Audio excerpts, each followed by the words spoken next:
عثمان ڈار صاحب کا جو انٹرویو آیا ہے تہلکہ مچا ہے پورے پاکستان میں. پورے انٹرویو سے ریلیٹڈ بہت سے ایسے جھول ہیں, اس طرح لگ رہا تھا کہ پوری بیس بنائی گئی, اگر کوئی ایسا سکرپٹ بھی تھا وہ ان سے بولا بھی نہیں جا رہا تھا. یہ پہلا انٹرویو ہے, آخری نہیں ہے. جس عثمان ڈار کو اس کا پورا خاندان نہیں ڈھونڈ سکا, اس کی روتی بلکتی ماں نہیں ڈھونڈ سکی, یہ اس کوارڈینیٹر نے ڈھونڈ لیا کامران شاہد صاحب کے لیے. عدالتی معاملات کے حوالے سے تو ڈیفینیٹلی عمران خان صاحب کے لیے مشکلات ہو سکتی ہیں. عثمان ڈار صاحب کی جو والدہ ہیں انہوں نے بھی ایک اپنا بیان جاری کیا ہے. کل بڑی بدمزگی ہوئی ہے پاکستان کے ایک ٹیلی ویژن چینل کے اندر. السلام علیکم ناظرین, میں ہوں منصور علی خان. اپنے ڈیجیٹل چینل کے اوپر آپ کو خوش آمدید کہوں گا. ناظرین, اس ویڈیو کے اندر ایک خوشخبری بھی ہے, تھوڑی دیر میں آپ کو میں دینے لگا ہوں, لیکن اس میں تفصیل سے ہم بات کریں گے. کل رات کو عثمان ڈار صاحب کا جو انٹرویو آیا ہے, اور اس انٹرویو کے بعد جو تہلکہ مچا ہے پورے پاکستان میں, خاص طور پہ پاکستان کے سیاسی میدان کے اندر, ذرا میرے پاس کچھ انسائٹس بھی ہیں, وہ بھی آپ کے ساتھ شیئر کریں گے. اور اس پورے انٹرویو سے ریلیٹڈ بہت سے ایسے جھول ہیں, بہت سے ایسے سوال ہیں جو میرے خیال میں اگر میں آپ کے سامنے نہ رکھوں تو یہ آپ کے ساتھ زیادتی ہوگی.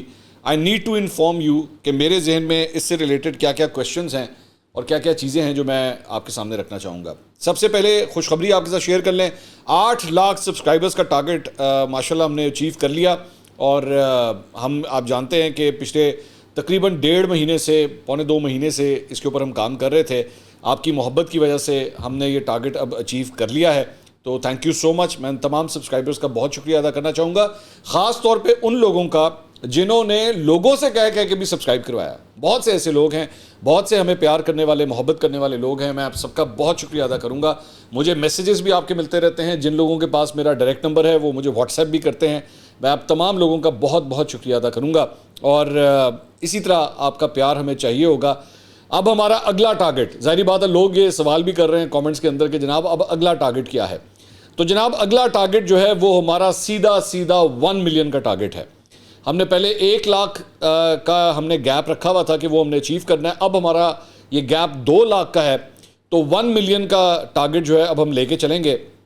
10 لاکھ سبسکرائبرز, اور اس کے اندر بھی ہمیں آپ کی مدد کی ضرورت ہوگی. اگر آپ نے چینل کو سبسکرائب نہیں کیا ہوا تو do subscribe and press the bell icon.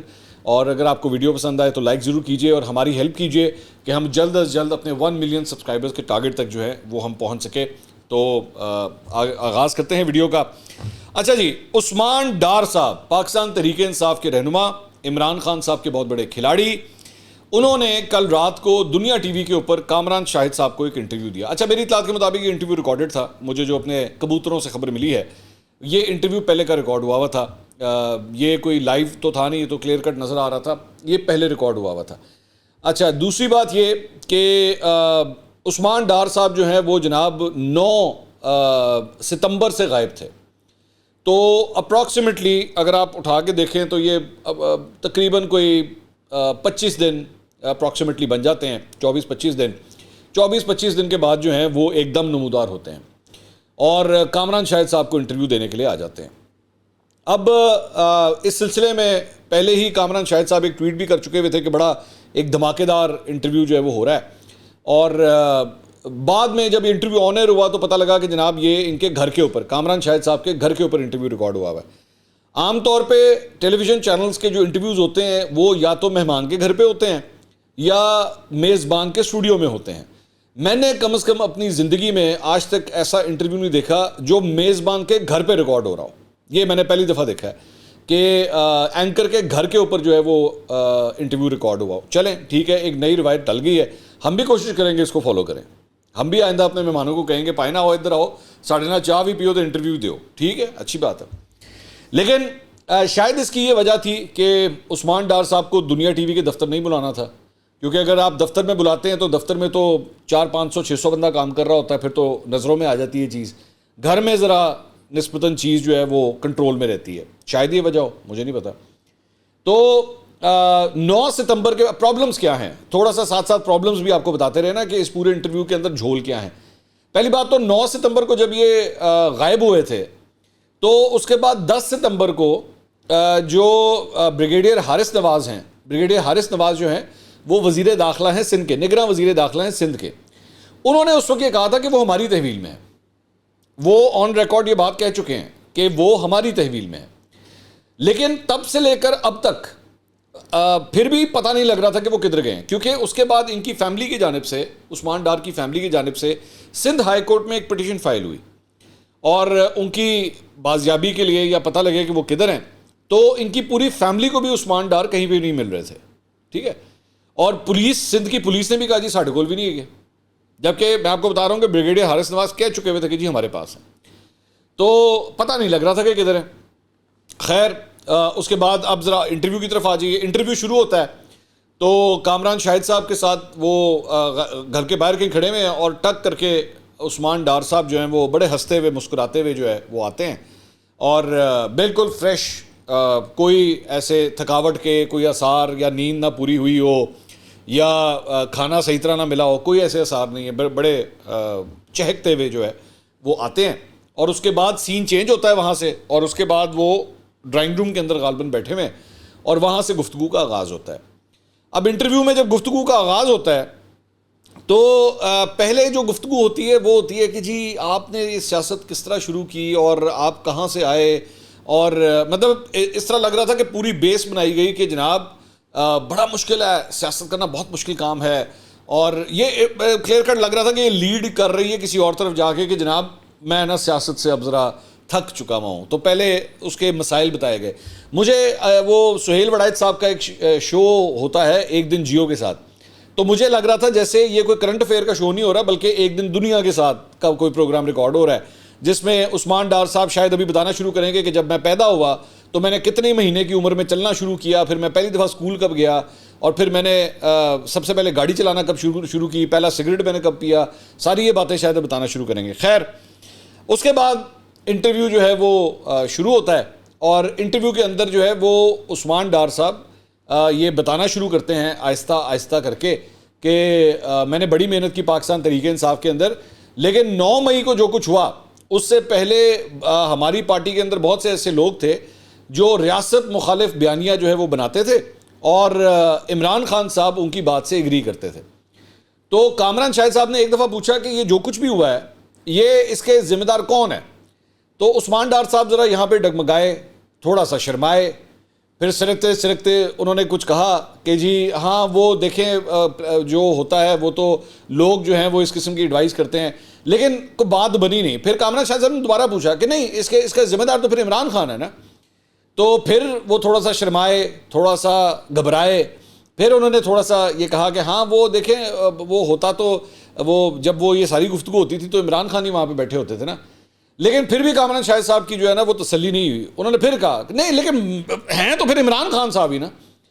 اب وہ عثمان ڈار صاحب جو ہے نا بیسکلی میں نے بھی ان کے ساتھ پروگرامز کیے ہیں ماضی کے اندر.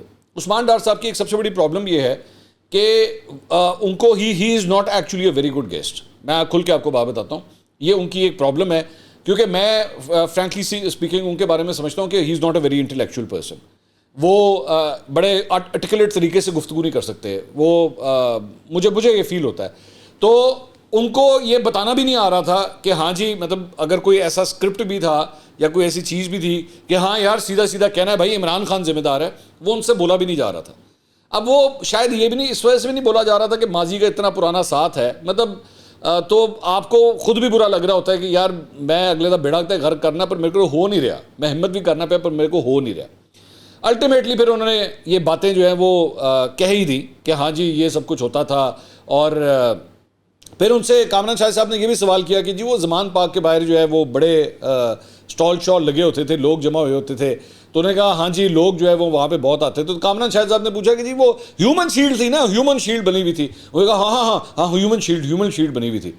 تو صحیح طرح تیاری نہیں تھی. مجھے فیل ہوا کہ عثمان ڈار صاحب کی طرح اتنی دیر مطلب 9 تاریخ سے وہ گئے ہوئے ہیں، اور جہاں پہ بھی تھے وہاں سے لے کر اب تک صحیح طرح تیاری نہیں کی ہوئی تھی. اور وہ ظاہری بات ہے جب بندہ ہی اتنا آرٹیکولیٹ نہ ہو یا اتنا انٹلیکچوئل نہ ہو تو نہیں اس کو سمجھ آتی. اتنا سبق پڑھا کے بھی نہیں سمجھ آتی آپ کو، تو نہیں صحیح طرح جواب دے پائے. تسلی نہیں ہوئی میرے خیال میں اس ساری چیز کی. لیکن ٹھیک ہے، مطلب وہ جو ایک پریس کانفرنسوں کا سلسلہ جو شروع ہوا تھا کہ جی میرا آج کے بعد میں 9 مئی کے واقعات کی مذمت کرتا ہوں اور میرا آج کے بعد پاکستان تحریک انصاف اور سیاست سے کوئی تعلق نہیں ہے، اس میں تھوڑی سی تبدیلی ہوئی ہے کہ چلو ہن اسی جڑے نے وہ انٹرویو کراواں گے. اچھا میری اطلاعات کے مطابق 2-3 چیزیں ہیں جو میں آپ کے سامنے شیئر کرنا چاہوں گا. ایک میری اطلاع کے مطابق عثمان ڈار صاحب کو جس دن گرفتار کیا گیا یا حراست میں لیا گیا تھا تو پہلے 24 گھنٹے کے اندر ہی جو ہے وہ انہوں نے گیو اپ کر دیا تھا اور انہوں نے کہا تھا کہ جی میں جس طرح کہو گے اس طرح کر لیں گے، میری اطلاع کے مطابق۔ دوسری بات یہ کہ یہ پہلا انٹرویو ہے، آخری نہیں ہے، یہ بھی میں آپ کو بتا دوں۔ میری اطلاعات کے مطابق پکچر ابھی باقی ہے اور بھی انٹرویوز آئیں گے، یہ بھی میں آپ کو بتا دوں، کیونکہ شاید اب فیصلہ جو ہے وہ اس طرح ہوا ہے۔ لیکن اس ساری چیز کے بعد، اس ساری پریکٹس کے بعد جو پرابلم ہے وہ یہ ہے کہ اس سے کیا مقاصد پورے ہوں گے؟ میرا خیال میں قانونی طور پہ ہوں گے، عوامی طور پہ نہیں ہوں گے۔ قانونی طور پہ مثال کے طور پہ انہوں نے کہا بیچ میں ان سے پوچھا گیا کہ جی کیا آپ گواہی دینے کے لیے تیار ہیں کہ 9 مئی کے واقعے کے پیچھے سب کچھ ماسٹر مائنڈ جو ہے وہ عمران خان تھا اور یہ سب کچھ؟ انہوں نے کہا ہاں جی میں گواہی دینے کے لیے تیار ہوں۔ اب میری نعیم چوتا صاحب جو پاکستان تحریک انصاف کے وکیل ہیں، وہ کل رات کو میرے شو میں آئے ہوئے تھے، میں نے ان سے پوچھی یہ بات، میں کہا وہ تو گواہی دینے کے لیے تیار ہیں کہ میں عدالت میں جانے کے لیے تیار ہوں۔ انہوں نے کہا نہیں وہ زور زبردستی ہے، یہ ہے وہ ہے۔ میں نے کہا جی زور زبردستی آپ کی نظر میں ہے، میری نظر میں شاید ہوگی، آپ پورے پاکستان سے پوچھ لیں، 25 کروڑ عوام سے پوچھ لیں، شاید وہ بھی یہ کہہ دیں کہ زور زبردستی ہے۔ But and of the day اگر وہ بندہ عدالت میں کھڑا ہو گیا نا اور 164 کا بیان اس نے وہاں پہ عدالت کے سامنے دے دیا اور کہہ دیا کہ جناب میں اپنی مرضی سے، اپنی خوشی سے جو ہے وہ یہ بات کہہ رہا ہوں کہ عمران خان ذمہ دار ہے، اور وہ وعدہ معاف گواہ بن جائیں، تو پھر آپ کے یا میرے یا کسی اور کے کہنے سے کوئی فرق نہیں پڑے گا جی یہ زور زبردستی سے بیان دیا گیا ہے، کیونکہ جج صاحب نے کہنا ہے کہ جی منڈا میرے سامنے کھڑا ہے تو میں پوچھے انہوں کہ ہاں جی کوئی زور زبردستی تو نہیں ہے، تو وہ کہہ رہا ہے کہ نہیں ہے، تو بات ختم۔ تو عثمان ڈار کی یہ جو گواہی ہے یہ ایک دم بہت امپورٹنٹ ہو جائے گی۔ اب اس ساری چیز کے بعد یہ پورا جو انٹرویو ہوا ہے اس کے بعد عدالتی معاملات کے حوالے سے تو ڈیفینیٹلی عمران خان صاحب کے لیے مشکلات ہو سکتی ہیں، کیونکہ میری اطلاعات کے مطابق جس طرح میں نے پہلے کہا تھا کہ یہ پہلا انٹرویو ہوا ہے اور بھی آئیں گے ابھی، اور میں عثمان ڈار کی بات نہیں کر رہا، یہ ذہن میں رکھیے گا، میں عثمان ڈار کی بات نہیں کر رہا۔ ہو سکتا ہے کہ آج سے کئی سال کے بعد اصل صورتحال پتہ لگے، آپ کو پتہ لگے کہ جناب عثمان ڈار کے ساتھ ہوا کیا اور یہ کیوں ہوا اور کیا مجبوری کے اندر انہیں سب کچھ، اور یہ ذہن میں رکھیے گا کچھ اور بھی چیزیں ہیں، میں ایک ایک کر کے آپ کے سامنے رکھتا ہوں۔ ایک تو عمر ڈار جو عثمان ڈار کے بھائی ہیں، انہوں نے 29 ستمبر کو ایک انٹرویو دیا۔ اس انٹرویو میں اب یہ ذہن میں رکھیے کہ عثمان ڈار آلریڈی گرفتار ہوئے ہیں، ٹھیک ہے، وہ آلریڈی گرفتار ہو چکے ہیں، اور یہ جب گرفتاری ہوئی ہے تو 20 دن کے بعد یہ ان کے بھائی کا انٹرویو آیا۔ اب عثمان ڈار نے جو کل انٹرویو دیا ہے اس کے اندر یہ کہہ رہے تھے میں سوچ رہا تھا، آئی واز تھنکنگ کہ میں کیا کروں، اور میں فیصلہ نہیں کر پا رہا تھا جس کی وجہ سے یہ اتنے مہینے یہ ذرا ڈیلے ہو گیا۔ لیکن ان کے جو بھائی ہیں عمر ڈار، وہ کیا کہتے ہیں، پاکستان کی تاریخ میں اتنا کڑا اور مشکل وقت کسی سیاسی جماعت پر نہیں آیا جتنا تحریک انصاف پر آیا، جہاں ججز یہ کہہ رہے ہوں کہ آپ کو انصاف ہمارے فیصلوں سے نہیں پریس کانفرنس کرنے سے ملنا ہے، تو جہاں عدالتیں اتنی بے بس ہو گئی ہیں تو ہم انڈر گراؤنڈ ہو گئے۔ جب ملکی عدالتیں اس قابل ہوں گی کہ وہ انصاف دے سکیں تو انشاءاللہ ہم فوری طور پر خود کو سرنڈر کر دیں گے اور قانون کے حوالے کر دیں گے۔ میری اپنے بچوں سے ملاقات 3.5 ماہ کے بعد ہوئی۔ میری 6 سال کی بچی نے پوچھا کہ پولیس کو تو نہیں پتہ چلے گا کہ ہم آپ سے ملیں اور وہ ہمارے گھروں کو توڑیں گے تو نہیں؟ 9 مئی سے لے کر آج کے دن تک تحریک انصاف اور اس کے جو لوگ ہیں وہ سوئی کے نکے یعنی سوراخ سے گزر رہے ہیں، بھاگنے کے لیے قدموں کو زمین کم پڑ گئی ہے، ہم پر زمین تنگ کر دی گئی ہے۔ میں خود 137 دنوں میں کئی مقامات بدل چکا ہوں۔ میں نے پہاڑوں میں بھی کچھ وقت گزارا ہے اور کچھ وقت نیم قسم کے جنگلات میں بھی گزارا ہے، وہاں بھی ہمیں مستقل پناہ نہیں مل سکی، وہاں بھی اگر کچھ دیر قیام کیا ہے تو لوگوں نے یہی کہا ہے کہ ڈار صاحب آپ یہاں سے نکل جائیں، ہمیں اطلاع ملی ہے کہ ان کو پتہ چل گیا ہے۔ ہمیں جو لوگ تلاش کر رہے ہیں، یہ کوئی پنجاب پولیس ہمیں تلاش نہیں کر رہی، ہمیں تو پاکستان کے وہ بہترین لوگ تلاش کر رہے ہیں جو اڑتی چڑیا کے پر گن لیتے ہیں، ان کے پاس جدید قسم کے آلات بھی ہیں جو ہماری تلاش میں ہیں، ٹھیک ہے۔ تو مطلب یہاں پہ کوئی سوچ بچار والا کام نہیں چل رہا تھا، بھاگنے والا کام چل رہا تھا، اپنے آپ کو بچانے والا کام چل رہا تھا، ورنہ اگر آپ نے کوئی سوچنا بچانا ہو تو اس کے لیے آپ کو بھاگنے مڑنے کی ضرورت نہیں ہوتی، ٹھیک ہے، یہ ایک بات تو ہو گئی۔ اس کے بعد ان کے بھائی خود یہ کہتے ہیں میں سمجھتا ہوں کہ سینیٹر اون بپی نے سرنڈر نہیں کیا، میری نظر میں اون بپی ایک سیاسی شہید ہے۔ جب جنگ شروع ہوتی ہے تو اس میں 3 طرح کے لوگ ہوتے ہیں، ایک وہ لوگ ہوتے ہیں جو جنگ شروع ہوتے ہی خود کو سرنڈر کر دیتے ہیں، حالات اور مشکلات کا سامنا نہیں کرتے اور وہ حالات کے ساتھ سمجھوتہ کر لیتے ہیں، دوسرے وہ لوگ ہوتے ہیں جو جنگ لڑ رہے ہوتے ہیں۔ اون بپی، عثمان ڈار اور دیگر لوگوں کو نامعلوم افراد پکڑ کر نامعلوم جگہ پر لے جاتے ہیں، تھانہ کچہری جیل یہ سیاست کا حصہ ہے، اس سے کوئی سیاسی آدمی گھبراتا نہیں ہے۔ لیکن اس وقت پاکستان میں ایک نیا ہی فارمولا لگایا جا رہا ہے کہ لوگ پکڑے جاتے ہیں، ان کو غائب کر دیا جاتا ہے اور غائب کرنے والے ان سے مطالبہ کرتے ہیں پریس کانفرنس کرنے کا۔ تو یہ عمر ڈار صاحب کی گفتگو ہے۔ اچھا، دوسرا جو اس سارے معاملے کا ایک ایشو ہے، اب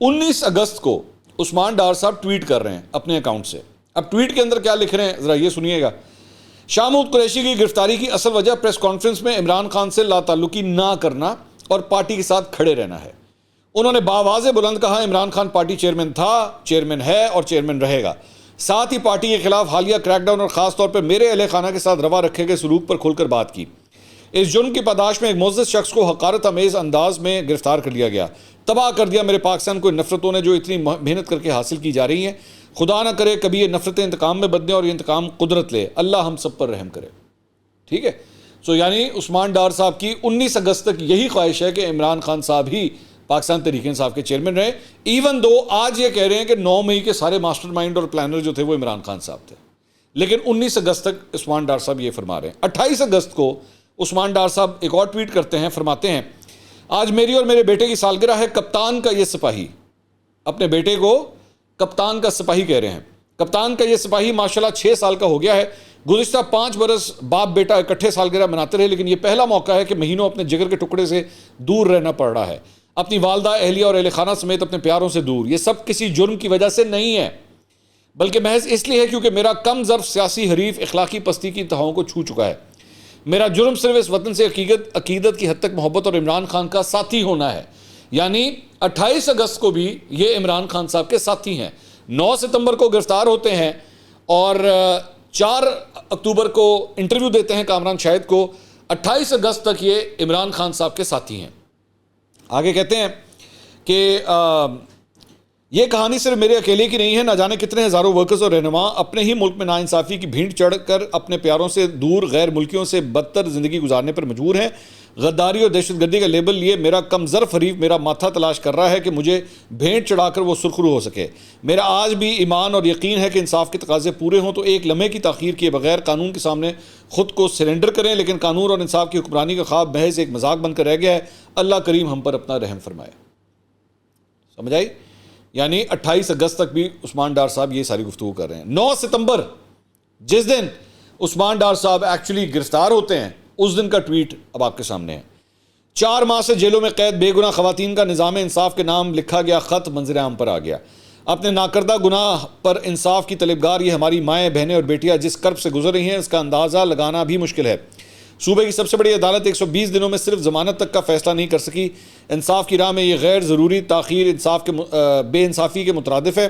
سپریم کورٹ انسانی بنیادوں پر ان بہنوں اور بیٹیوں کی داد رسی کے لیے آگے بڑھتے ہوئے انصاف کا در کھولے. پوری قوم آپ کے اس فیصلے کی منتظر ہے. کس کے لیے؟ 9 مئی میں جو لوگ گرفتار ہوئے ہیں. ٹھیک ہے. ایک جگہ یہ خود کہہ رہے ہیں کہ جی 9 مئی جو ہے وہ عمران خان صاحب اس کے ماسٹر مائنڈ تھے, انہوں نے یہ ساری پلاننگ کی اور یہ سب لوگ جو ہے میں اس کی مذمت کرتا ہوں جو کچھ ہوا, اور ساتھ ہی ساتھ یہ ٹویٹ بھی ہو رہا ہے. اب آپ سمجھ رہے ہیں کہ کتنے پرزور طریقے سے کامران شاہد صاحب کو یہ انٹرویو دیا ہے اور کتنی کو سچائی کے ساتھ یہ انٹرویو دیا گیا ہے. ٹھیک ہے. اچھا جی, اس کے بعد ان کی آج اس انٹرویو کے بعد یہ عثمان ڈار صاحب کی جو والدہ ہیں انہوں نے بھی ایک اپنا بیان جاری کیا ہے اور اس کے اندر یہ فرماتی ہیں خواجہ آصف میری بات غور سے سن لو. جو تم چاہتے تھے وہ تم نے عثمان ڈار کو گن پوائنٹ پر رکھ کر اپنے مقاصد کو پورا کیا ہے. عثمان ڈار نے سیاست چھوڑی ہے, اس کی والدہ نے نہیں. اب تیرا مقابلہ میں کروں گی سیاست میں اور میرا چیلنج ہے تمہیں کہ تم میدان میں اور دیکھو تمہارے شعر کا میں کیا حشر کرتی ہوں. میں عمران خان کے ساتھ ڈٹی ہوئی ہوں اور ڈٹی رہوں گی. سیاست میں نے نہیں چھوڑی. تو یہ بات. اب میرا اس ساری چیز کے بعد یہ سوال ہے کہ جس عثمان ڈار کو, ویسے تو یہ ڈان کا ایک بڑا مشہور وہ ہے کہ ڈان کو 12 ملکوں کی پولیس جو ہے وہ ڈھونڈ رہی ہے, تو عثمان ڈار کو جو سندھ پولیس نے خود کہا کہ ہمارے پاس نہیں ہے اور ہر کوئی ان کو تلاش کر رہا تھا, کامران شاہد صاحب کو کس طرح ملے؟ عثمان ڈار کہاں پہ پڑے ہوئے تھے, کہاں پہ چھپے ہوئے تھے, کس وہ الماری کے نیچے ان کو رکھا گیا تھا جہاں سے کامران شاہد صاحب نکال کے لے آئے؟ ہمارے پروگرامز کے اندر نا جب ہم نے گیسٹ لائن اپ کرنے ہوتے ہیں تو ہماری ٹیم کے اندر ایک بندہ ہوتا ہے, اسے کہتے ہیں کوآرڈینیٹر. ایک ہوتا ہے پروڈیوسر, ایک ہوتا ہے کوآرڈینیٹر. کوآرڈینیٹر کا کام ہوتا ہے گیسٹ ارینج کرنا. وہ مختلف مہمانوں کو فون کرتا ہے اور فون کر کے بلاتا ہے کہ جناب آج رات کو 10 بجے منصور علی خان کا پروگرام ہے اور ہم آپ کو بلانا چاہتے ہیں. انوائٹ کرتا ہے اور پھر اس کے بعد کوآرڈینیشن کرتا ہے, ایڈریس دینا, کیمرہ بھجوانا, اتنے بجے پہنچ جائے گا, اتنے بجے, وہ ساری اس کی ڈیوٹی ہوتی ہے. کامران شاہد صاحب کا کوآرڈینیٹر کون ہے؟ جس نے ان کو عثمان ڈار ڈھونڈ کے دیا، کیونکہ یہ تو اس پورے ملک کی پولیس سے بھی زیادہ تیز ہے بھائی، کیونکہ جس عثمان ڈار کو اس کا پورا خاندان نہیں ڈھونڈ سکا، اس کی روتی بلکتی ماں نہیں ڈھونڈ سکی، یہ اس کوآرڈینیٹر نے ڈھونڈ لیا کامران شاہد صاحب کے لیے۔ بڑی بات ہے یہ۔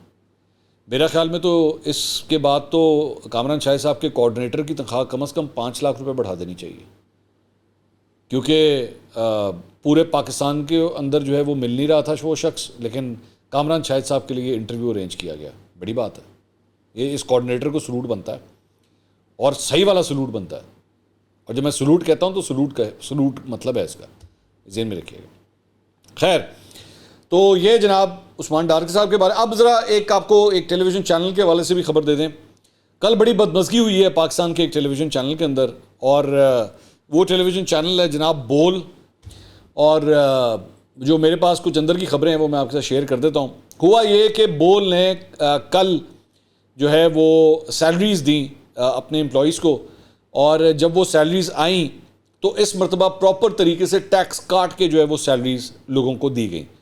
تو ان کے ایک بڑے سینئر وہاں پہ کام کرنے والے کنٹرولر ہیں، نام میں نہیں لینا چاہتا بلا وجہ، وہ بڑے غصے میں آئے، وہ ایچ آر ڈپارٹمنٹ میں گئے، اور وہاں پہ ایچ آر ڈپارٹمنٹ کے ساتھ اچھی خاصی تو میں ہوئی اس بات کے اوپر کہ جی ہماری سیلریز کم کیوں ٹرانسفر کی گئی ہیں۔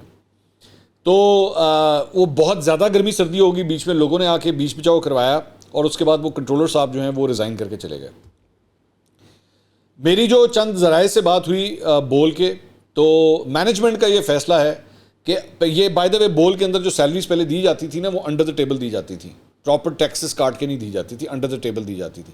لیکن یہ جو نئی مینجمنٹ آئی ہے انہوں نے فیصلہ کیا کہ ہم پراپر طریقے سے ٹیکسیشن کے ساتھ جو ہے وہ سیلری ٹرانسفر کریں گے، اور جس بندے کی جو سیلری ڈیو ہے ٹیکسز کاٹ کے وہی ملے گی۔ تو اس کی وجہ سے بہت زیادہ شوق پایا جاتا ہے چینل کے اندر، اور لوگوں کی آبویسلی پہلے سیلریز میں سے ٹیکس نہیں کٹتا تھا، اب جب کٹنا شروع ہوا ہے تو وہ سیلریز کم ہو گئی ہیں، اور آپ جانتے ہیں کہ مہنگائی کی جو صورتحال ہے تو people are very very frustrated. لیکن میری اطلاعات کے مطابق مینجمنٹ نے یہ فیصلہ کیا ہے کہ جس نے چھوڑ کے جانا ہے، اور اب جب میں آپ سے یہ بات کہہ رہا ہوں تو میں بالکل یہ جو سینٹنس میں بولنے لگا ہوں اس کو میں کنفرم کر کے کہ جناب یہ سینٹنس کہہ دوں، تو انہوں نے کہا جی آپ بالکل کہہ دیجئے۔ تو مینجمنٹ نے یہ فیصلہ کیا کہ جس نے چھوڑ کے جانا ہے وہ چلا جائے، لیکن سیلریز جو ہیں وہ ٹیکس کاٹ کے ہی دی جائیں گی۔ گورنمنٹ آف پاکستان کو جو پراپر ایک ٹیکس بنتا ہے وہ ضرور دیا جائے گا، اس کے بغیر کام نہیں چلے گا۔ اور دوسرا، میری اطلاع کے مطابق بول ٹیلی ویژن کے اندر جو ہے وہ اس ہفتے بہت بڑی بڑی فائرنگز بھی ہونے والی ہیں، بہت بڑے نام کی ایک فائرنگ بھی ہونے والی ہے۔ تو دیکھیں، ظاہری بات ہے میں کسی کا نام نہیں لینا چاہوں گا، وہ آنے والے دنوں کے اندر شاید خود ہی پتہ لگ جائے۔ تو بڑے لیول کے چینجز جو ہیں اس ٹیلی ویژن چینل میں اگلے ہفتے سے 10 دن کے اندر آپ دیکھنے والے ہیں، یہ میں آپ کو بھی سے پریڈکٹ کر کے میں آپ کو بتا رہا ہوں۔ میری اطلاعات کے مطابق ستمبر تک کی سیلری ابھی تک نہیں دی گئی بول کے امپلائیز کو، لیکن وہ اس ہفتے، یہ بھی میں آپ کو خبر دے دوں کہ وہ بھی جو ہے وہ ٹرانسفر کی جا رہی ہے، وہ بھی معاملات جو ہیں وہ ٹھیک ہو جائیں گے۔ تو یہ جناب اب تک کی اپڈیٹس تھیں، اگلی ویڈیو میں آپ سے دوبارہ ملاقات ہوگی۔ اللہ حافظ۔